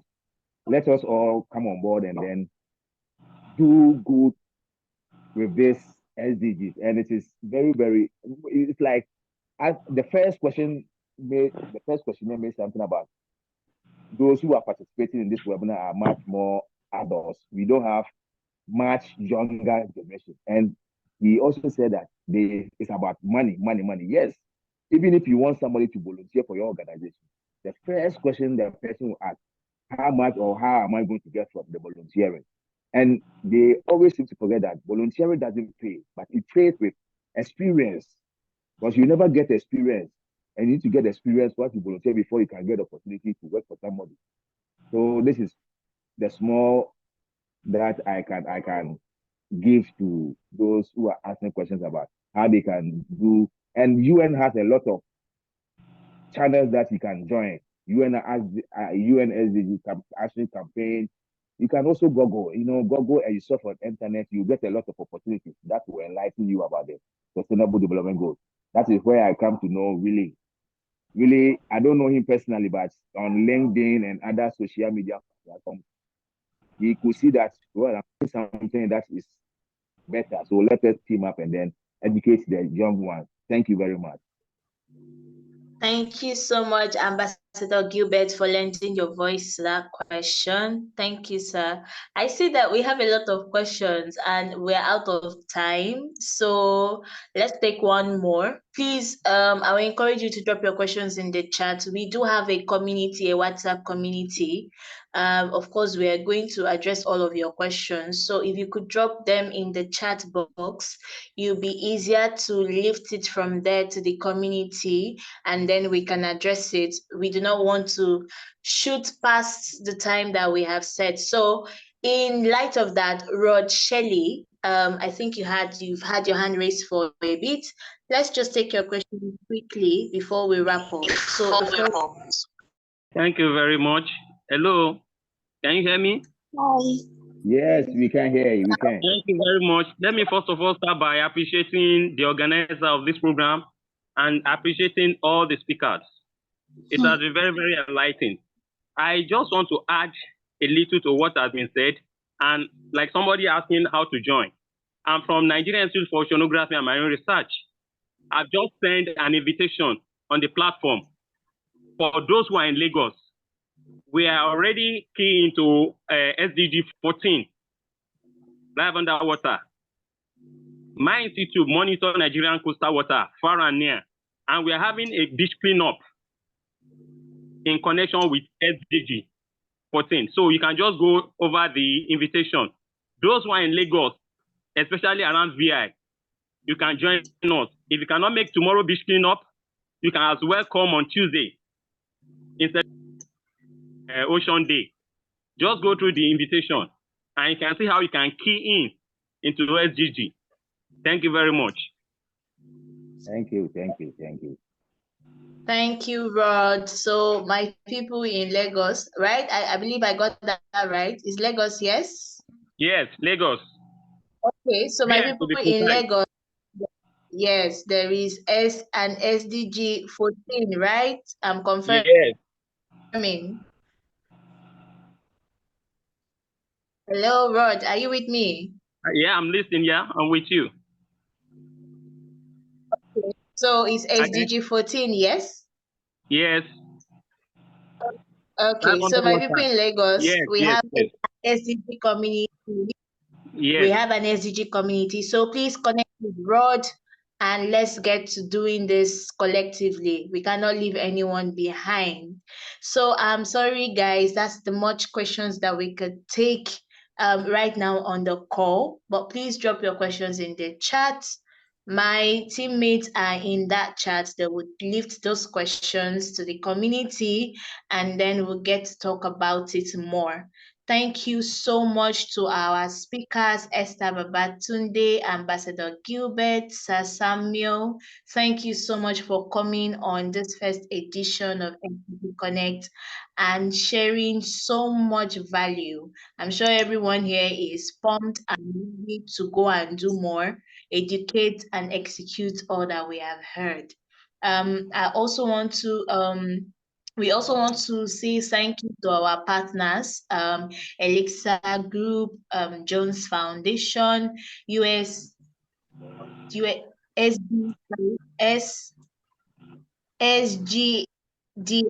Yes, I believe that's it. Thank you so much for partnering with us on this first edition of the SDG Connect. I believe that this session was recorded, so our speakers have volunteered to share their presentation slides with us. We would send it via email and in our community. The body organizing this Connect Reactivate Africa Foundation, we have a YouTube channel. So I believe that this first edition would be hosted there, will be uploaded should you want to refresh your memory in time. All of the link would be shared or communicated to you via email or in the WhatsApp community so that you could go back and revisit. And I know it was a lot of information, so you could slow down and consume it all. Just before we go, I would like to call Mr. Williams. I believe he's on the call to do the closing remarks, and that would be all from me. So the next voice you'll be hearing is Sir Williams, and right after Sir Williams, will be Mr. Willie, who has graciously hosted us today. For myself and my co-moderator, thank you so much for joining us on this first edition. Sir Williams, please, the floor is yours. Hello, can you hear me? Yes, can hear. Hello. Hi, you can hear you. Yes, we can hear you, sir. We can hear you, sir. Okay, fine. Please, sorry. Good evening, ladies and gentlemen. Because of time constraints, I think I'll be very brief. On behalf of Ralph, I extend my heartfelt gratitude to everyone who has joined this evening for our enlightening webinar on SDG.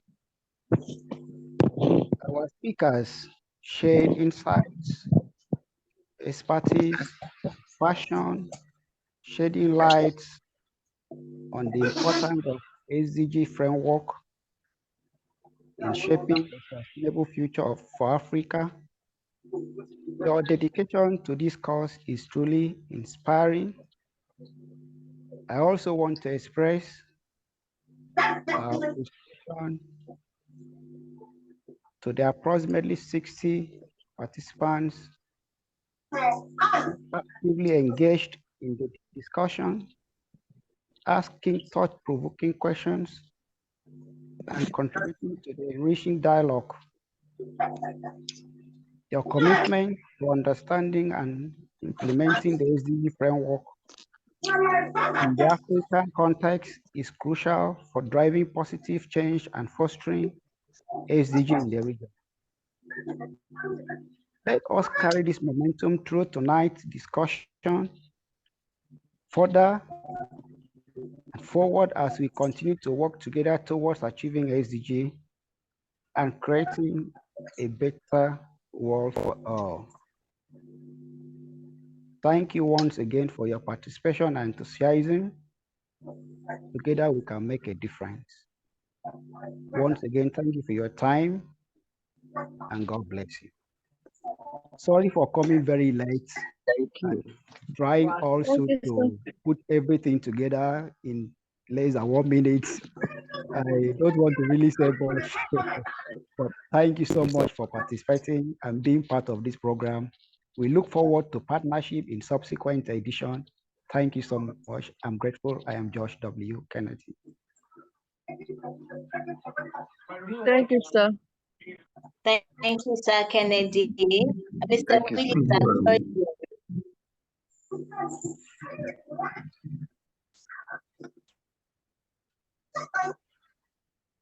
hello, Mr. Willie, are you there? The floor is yours. Okay. Am I heard clearly? Yes, really. Yes, sir. Yes, we can hear you. Yes, we can hear you, the formidable principal. Thank you very much. Thank you. So, sorry to ask, what role am I to perform? Hello, moderator. Last thoughts, last word of the webinar. Or we closing, so you need to say something about your project and how we.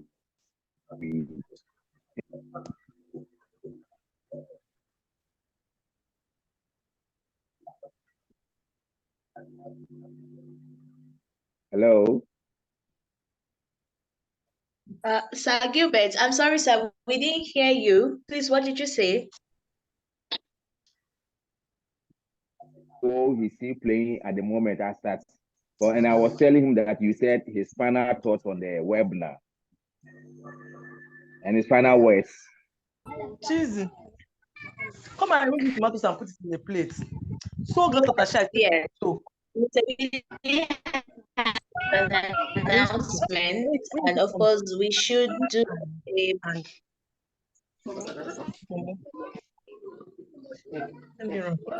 Okay, thank you very much. I needed to be sure. I was quite engaged with other tasks.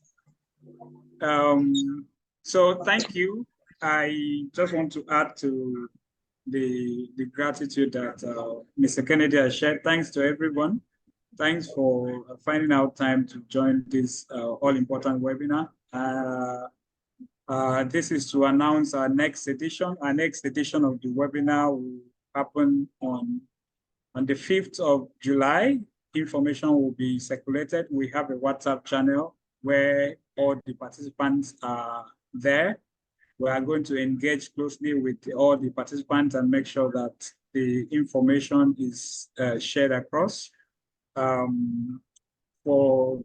the presentation today, we are going to share all the presentation notes. So please stay expectant. We are going to email you with all the presentation slides once we get them, and the recording too will equally be shared with everyone. So please stay expectant, because this impact, we're making this impact together actually. So we have a lot to do together. Please, if you have any question, you can come to the WhatsApp channel, drop the question, engage with us closely, and we are going to achieve impact together. So that is for that. Thank you very much, Ms. Ito. Hello. Okay, so you get to hear my voice again. One last thing, please. Yes, sir. Yes, this is Mr. Mahmoud Ali from Somalia. Sorry for, time reflection for the Zoom meeting, because I was starting from 6:30, 6 p.m. well in the East Africa time. So I tried to join them. Actually, I missed them. So please, the next time, make sure the exactly time that we can discuss our Zoom, especially for SDGs acceleration in Africa.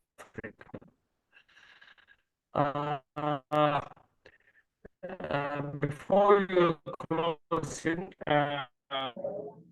because I'm just catching now for webinar, for webinar organization. Actually,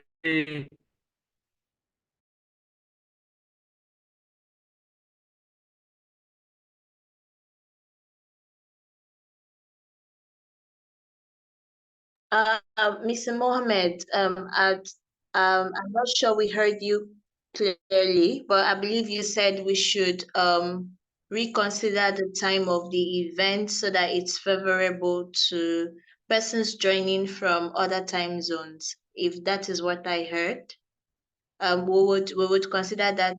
Thank you for sharing. Oh, everybody is running away. Please, before you run away, could you let's do a virtual selfie? Please turn on your cameras. Let's do a virtual selfie. Can you hear me? Please turn on your cameras for a virtual selfie. That's the last thing for today. Please turn on your cameras, turn on your cameras, turn on your cameras. It will take just 1 minute. Let's do a virtual selfie. Really, I hope you're ready.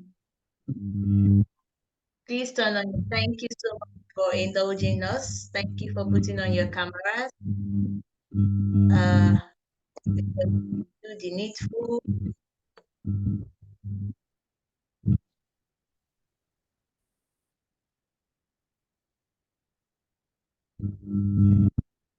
Okay. Okay, Thank you so much. I'm almost there. I'm almost there. Just hold on a bit. Just hold on a bit, please. I'm almost there. Okay. Yeah.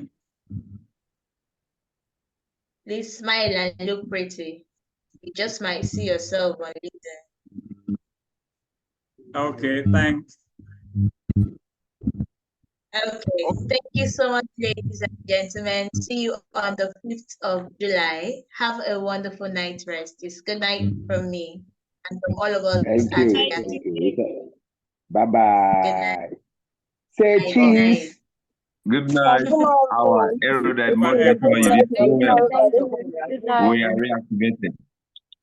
Good night. Good night. Good night. Good night. The principal, Willie, great strength, Yes, sir. great strength, Thank you, sir. great strength. We move. Thanks.